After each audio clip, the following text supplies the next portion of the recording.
गिद्दू एक 10 साल का बैल है और अपने माँ बाप का लाडला है। गिद्दू को उसके माँ बाप बहुत प्यार करते हैं और गिद्दू की जिंदगी बहुत अच्छी चल रही थी। फिर एक दिन उसके घर में उसकी एक छोटी सी बहन आती है। गिद्दू की बहन छोटी होने की वजह से उसके माँ बाप का सारा ध्यान छोटी बहन पर था। वो बात गिद्दू को बिल्कुल भी पसंद नहीं आती है। माँ, हम इस लड़की को कब वापस भेजेंगे? हम इसे कभी भी वापस नहीं भेजेंगे बेटा। मैंने कहा था ना, ये तुम्हारी बहन है, हमारे परिवार का हिस्सा है, इसलिए हम सबके साथ ही रहेगी। लेकिन ये मुझे बिल्कुल भी पसंद नहीं है। इसे इसके घर भेज दो, वरना मैं किसी और के घर चला जाऊंगा। ऐसे कहते हुए गिद्दू बैल बड़ा दुखी होता हुआ वहाँ से चला जाता है और हर वक्त उदास रहने लगता है। ठीक से बात भी नहीं करता है। वहाँ अकेला क्यों बैठते हो बेटा? चलो मेरे साथ घर में। अपनी छोटी बहन के साथ नहीं खेलोगे क्या? वो मेरी बहन नहीं है। आप जाओ।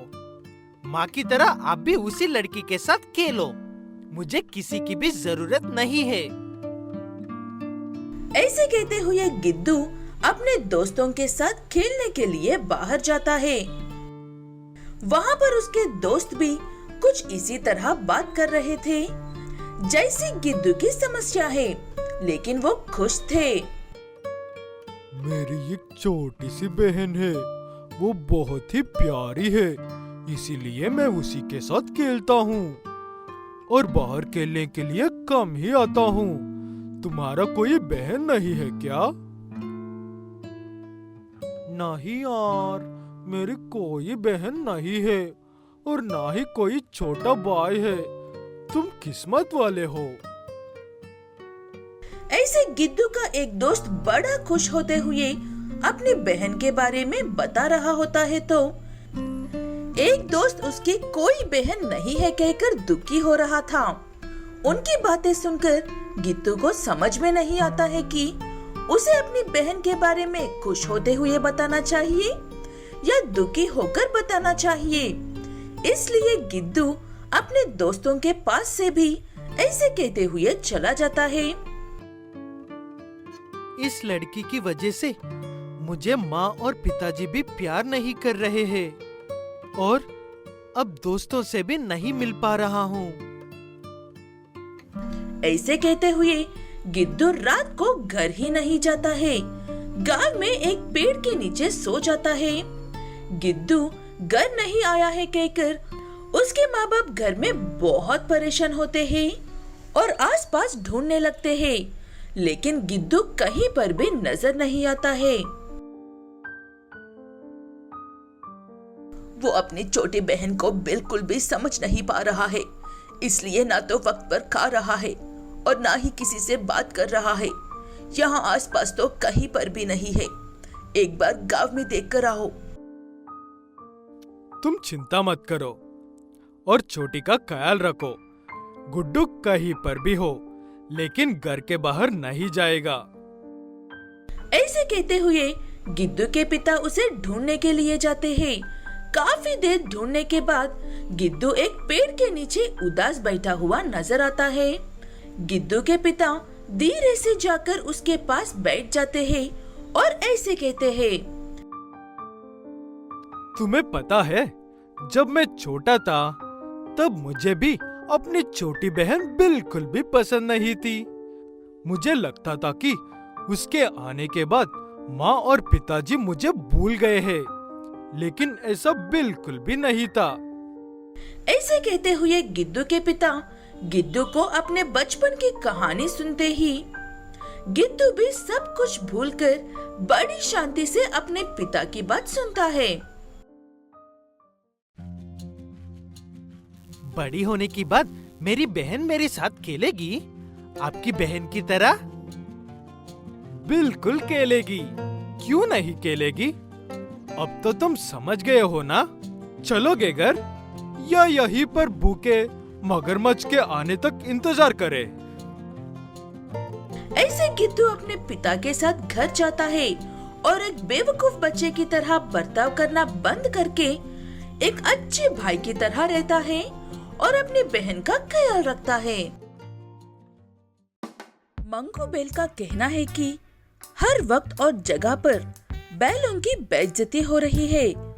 उनकी इज्जत को कोई भी परवाह नहीं कर रहे हैं।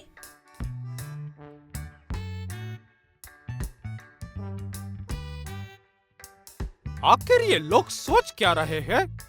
सिर्फ गायों के पास दिमाग होता है और बैल मूर्ख होते हैं।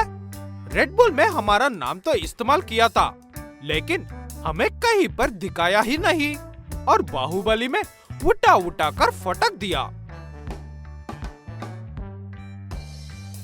सही कह रहे हो मंगू भाई, लेकिन ये सब अब कहीं से क्या होगा? वो तो पुरानी पिक्चर्स है ना। हाँ, लेकिन रेड बुल तो अभी तक बिक रहा है ना मार्केट में। हमें न्याय चाहिए। हाँ, लेकिन तू न्याय किससे मांग रहा है? और अकेले सड़क पर बैठकर न्याय चाहिए कहने पर कौन न्याय करेगा? मंगू बेल को अपने दोस्त की बात सही लगती है, इसलिए सुबह से बिना कुछ खाए हरकत कर रहा मंगू चुपचाप घर लौटकर खाना खाकर सो जाता है।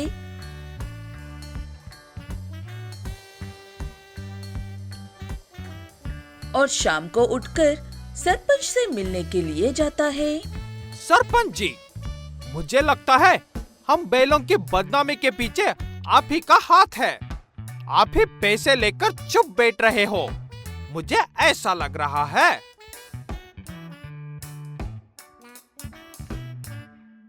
तुम्हारा दिमाग खराब हो गया है क्या मंगू? ये क्या बकवास कर रहे हो? तुम्हें अंदाजा भी नहीं है कि दुनिया में कितने गांव और कितने सरपंच हैं। ऐसे कहते हुए सरपंच बैल मंगू बैल को वहाँ से भगा देता है, लेकिन मंगू चुप नहीं रहता है। वो हर रोज धरना करता है, सबको एक ही बात बताता है, लेकिन सभी लोगों को उसकी बात पसंद नहीं आती है।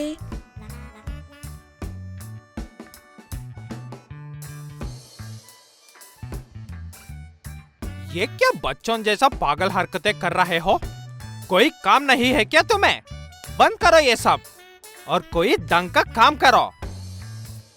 ऐसी बातें सुनने के बाद भी मंगू बैल एक पल के लिए भी अपने कदम पीछे नहीं हटता है। वो देखकर सरपंच बैल को चिंता होने लगती है।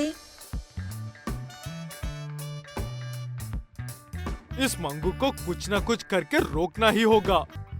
अगर ये बात गांव से बाहर चली गई या मंगू दूसरे सरपंचों से मिलने के लिए चला गया तो इस गांव पर हंसेंगे सभी लोग।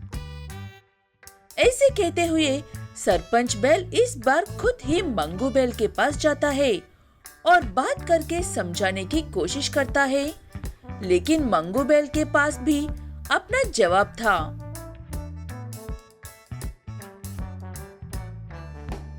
देखिए सरपंच जी, हमने आज तक किसी भी कार्टून पर उंगली नहीं उठाई है, फिर भी वो कार्टून हमारी बेइज्जती पर बेइज्जती किए जा रहे हैं।